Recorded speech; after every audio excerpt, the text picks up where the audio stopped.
भगवान श्री कृष्ण ने देखा सब, लेकिन रुक्मिणी जी हरदम प्रभु से प्रसन्न रहती हैं। वास्तव में गृहिणी वही है जो अपने पति से कभी रुष्ट ना हो। रुष्ट हो तो प्यार से रुष्ट हो, हाँ, ये भी ना हो कि तो रुक्मिणी जी कभी क्रोध नहीं करती हैं। और बात बात में सबसे ज्यादा कोई रूठती हैं तो सत्यभामा जी। क्यों रूठती हैं भैया इतना ज्यादा? तो बोले सत्यभामा जी इसलिए रूठती हैं कि जो उनके पिता ने ऐसी मड़ी दी जैसे 2 कुंटल सोना रोज होता है। तो जानते हैं जब बहू आती है ज्यादा धन संपदा वैभव लेकर के आती है तो वो जानते हैं ज्यादा दहेज मांगोगे तो कभी सेवा करने वाली नहीं है। हाँ, तो इसीलिए क्योंकि हमारे बाप ने इतना रुपए दिया है तो आपने अपने पुत्र को बेच दिया, इतने लाख रुपए लूंगा। कुछ लोग तो यहां तक कहते हैं मेरा बेटा इंजीनियर है, करोड़ों का पैकेज है, बड़ी महंगी गाड़ी लूंगा। लो, वो पढ़ाया है तो बिटिया के बाप के लिए पढ़ाया है कि ब्याह होगा तो सब सूल कर लूंगा। ये गलत है, ऐसी सोच नहीं रखनी चाहिए। एक बात बताओ, तुम्हें नाती चाहिए, पोता चाहिए, सब कुछ चाहिए, भगवान सुंदर हमारे घर पोता हो, सब कुछ तुम्हें प्राप्त हो जाए, लेकिन तो हमें दहेज भी चाहिए, ये गलत है। जिसने अपनी कन्या को दे दिया, भला उससे और क्या अपेक्षा रखते हो आप? अरे भाई, किसी से आप कुछ मांगने जाओ, यानी एक कलम भी मांगने जाओ, कोई पेन देने को, लेकिन बिटिया का बाप इतना बड़ा दानी है कि अपने बिटिया को दान दे देता है, ले जा भाई। जिसको 18-20 वर्ष पाल करके बड़ा किया, अपने जिगर से लगा के रखा, और उसे हम दे देते हैं, दूसरे के हवाले कर देते हैं, और बाद में हम उस लड़की को कष्ट देते हैं, उसके नेत्रों में अश्रु आ जाते हैं। नहीं, कभी नहीं, ऐसा नहीं करना चाहिए। लेकिन कुछ कुछ लड़कियां ऐसी होती हैं कि सास को ही आंसू ला देती हैं। बोली नहीं लाए तो तेरे खानदान की किस खानदान है? अच्छा, पहले का समय था, एक पिता की 5-5, 6-6 संतानें होती थी। अकेला कमाने वाला 5-5 औलाद को पालता था। और आज का समय है कि 5-5 औलाद एक पिता को नहीं पाल सकती हैं। आज का ये समय है कि वही औलाद एक पिता का भरण पोषण नहीं, मां पिता का भरण पोषण नहीं कर सकते। आइए, त्रिलोकधर सरकार की जय। लड्डू 5, कचौड़ी 6।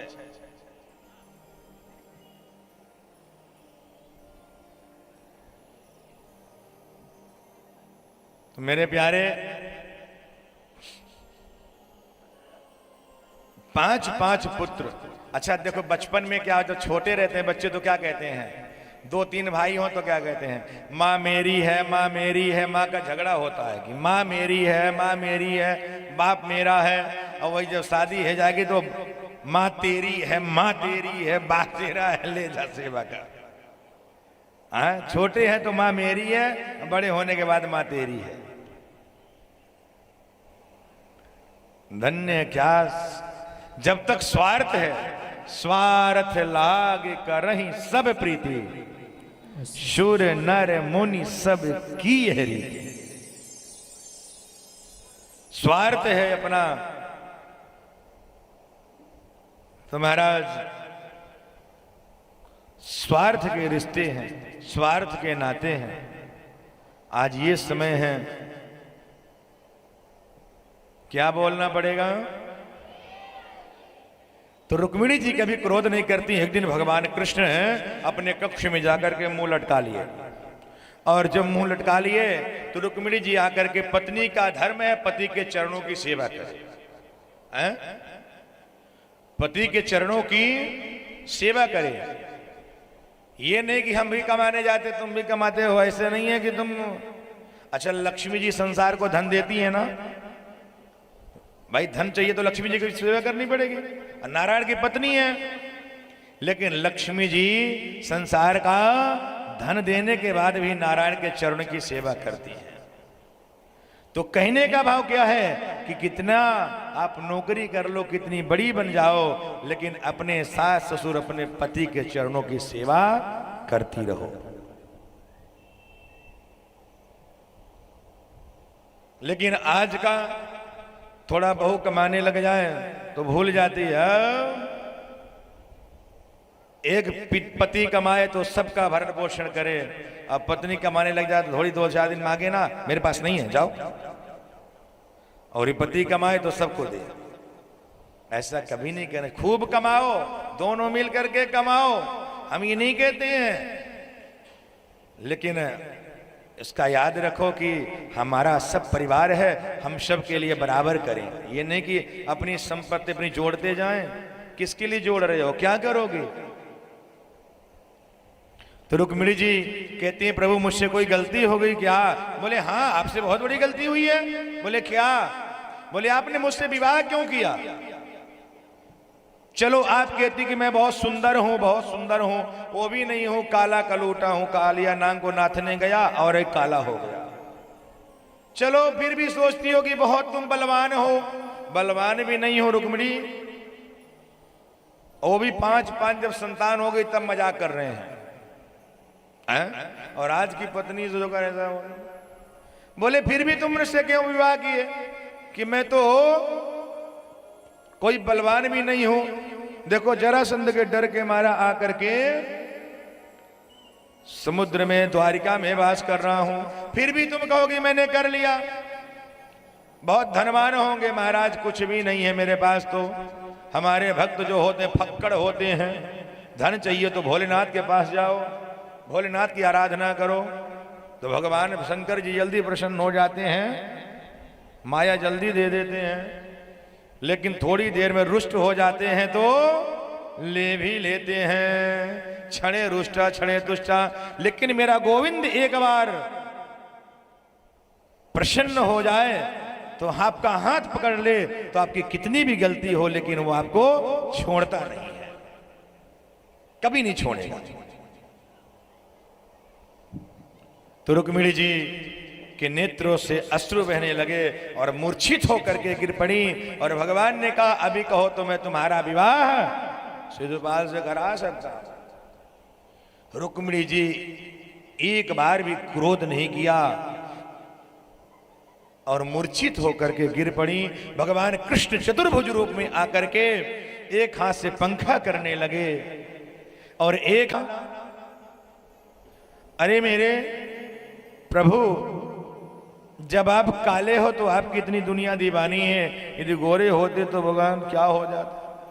दूसरी बात आपने कही काला, एक बात बताऊं, शरीर काला होना तो धर्म है, लेकिन अंदर का यदि अच्छा है तो उससे अच्छा संसार में उससे गोरा कोई है ही नहीं है। अगर कितना भी गोरा है और अंदर से काला है तो उससे काला कोई है ही नहीं। चमड़ी से प्यार तो संसार करता है, और लेकिन अंदर का प्यार तो मेरे कृष्ण देखते हैं, मेरा ठाकुर देखता है, मेरे नारायण देखते हैं। आपने कहा कि महाराज मैं धनवान नहीं हूं। हाँ प्रभु, आप तो फक्कड़ हैं, आपको जरूरत क्या? आप तो स्वयं लक्ष्मीपति हैं, जिसके चरणों की दासी लक्ष्मी, उसे धन रखने की जरूरत क्या है?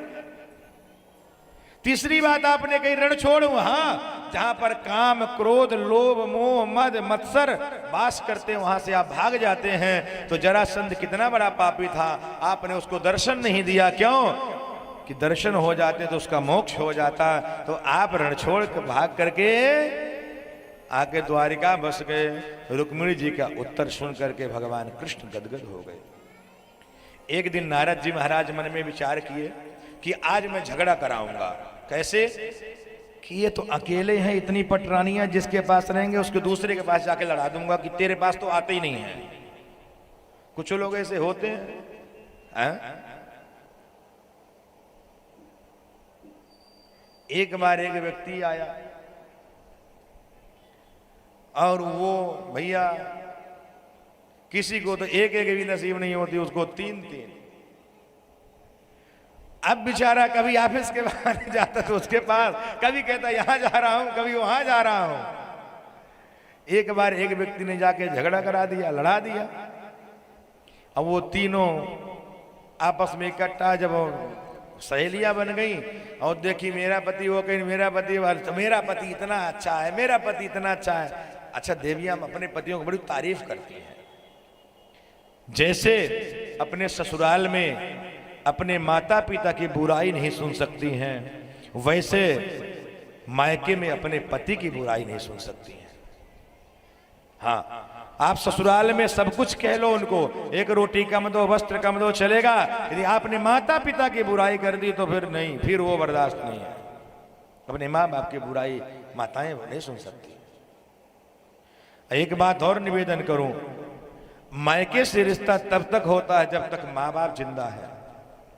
लड़की निसंकोच जाती है, कहती है पापा मुझे आवश्यकता है, तो बाप किसी प्रकार से पूर्ति करता है, माँ किसी प्रकार से अपनी पुत्री को पूर्ति करती है। और जब माँ बाप नहीं रहते ना, तो उसमें उसका अधिकार मायके में नहीं रह जाता। भैया भाभी रहते हैं बेचारी, कुछ लोग चलो भगवान के जैसा मतलब प्रेम करते हैं भगवान की कृपा से, लेकिन उतना अधिकार नहीं होता था। जब तक माँ बाप है तब तक वो निसंकोच जाके मांग सकती है मुझे ये आवश्यकता है, और माँ बाप उसकी पूर्ति कर देते हैं। मायके से रिश्ता तभी तक है जब तक माँ बाप है। भैया भाभी का रिश्ता तो निभाने का होता है, फिर तो एक निभाना हो जाता है। लेकिन माँ बाप निभाते नहीं हैं। माँ बाप जितना इधर प्रेम करेंगे उतना उसको भी प्रेम करेंगे। कुछ त्योहार भी आएगा तो बेटा जाके बिटिया को दे करके आओ ना, उनको याद रहता है, ख्याल रहता है। तो इसीलिए वैसे भाइयों को भी चाहिए कि आपकी बहन आपका सर्वस्व आपके लिए छोड़ गई है, क्योंकि एक पिता की संतान है तो बराबर का हकदार तो है ना। लेकिन नहीं, मायके का साम्राज्य जो तुम लो, मैं तो अपने ससुराल में जाकर के वहीं पर। क्या बोलना पड़ेगा? जोर से बोलो ना।